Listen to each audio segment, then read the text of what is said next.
Welcome, guys, to the General's Wise Words. This is a series that we're running. Something I used to do with when I really started Harmonics Technologies, and I had a big group. I used to say, "What are the General's Wise Words?" And so the General's Wise Words are either stories that I've heard through my career and my life, through traveling the all over the world, or stories that I've actually created. I kind of like to be a storyteller. And today's a very special story that I actually made to explain things to people. And then we're going to after I tell the story, we're going to talk about what it means in the end. So this is a story that I created to help people about what competition is. And so this is my story. So once there was a man, his name was Samuel. And then there was a man named John. And so God came down to them one day and said, "Guys, I want you to build the best homes you possibly can build. And then when you build these homes, I just want you to build me literally like a little church and just give homage to the blessings I've given upon you." So Samuel was excited, John was excited, and so they went to sleep.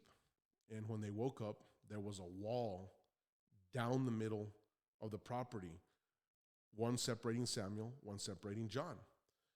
So the wall was about 7 feet tall. And Samuel was about 6 foot tall, and John was like about 5'3". So immediately John thinks, well, you know what? God's giving Samuel the advantage.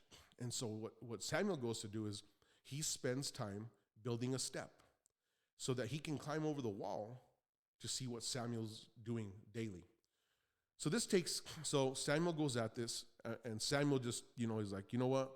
I have what my task is to do. I'm just going to carry on, and I'm going to take all the gifts that God gave me, and I'm going to move with them. So Samuel just goes to work, and he starts chopping down his trees. He starts making wood.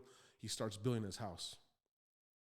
John, on the other hand, says, I got to build a step, so I got to judge what Samuel's doing. So he spends time, he builds a step, and he goes up it and realizes that he built it 4 inches too short. So even now he's like, well, it's going to take too much time for me to run up this step and then tippy-toe to see, and I can't see what Samuel's doing. So he focuses and he tears down his step, and he goes and he builds a bigger step. Now he has a step that he's built, and now he just has to look right over, and he can see what Samuel's doing the whole time. Samuel continues to build. They're building, and they go building for about 2 weeks. And in the course of these 2 weeks, John is constantly going up this step and saying, holy smokes, Samuel has this blessing. How is he getting ahead of me? And I'm looking at this, and I think God gave him an advantage. He gave him a better saw than I did and all this. So they go to bed, and so they wake up, and the wall's gone. And so John looks over at Samuel, and he's pissed because Samuel has his house halfway built, and John has his house. John has his house halfway built, and Samuel has his house built 100%. So he wakes up, and John is just mad. And so God comes down. He says, my children, he says, what did you accomplish? And he's like that. And the first thing John says, he says, God, you gave me the unfair advantage here, and I'm going to tell you why. I was at a huge disadvantage. And God says, why? He says, well, to start off, Samuel is 6 foot tall. He's over 6 foot tall, and all he has to do is tippy-toe to look over the wall to see what I'm doing. And you made me build a step so that I could build this step, and I had to take all this time to build a step to see what Samuel was doing, and I couldn't focus on building my wall. And then God smiles at him, and he says, no, my son, I gave you the advantage because you don't have to bend down as far as Samuel to cut the trees.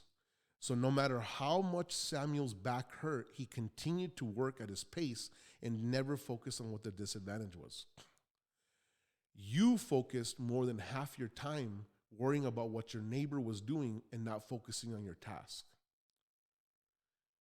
I created this story because a lot of people in my life have been like, oh, you're blessed, you've done this. And I've said, yeah, I've been blessed. But I stay focused on my task.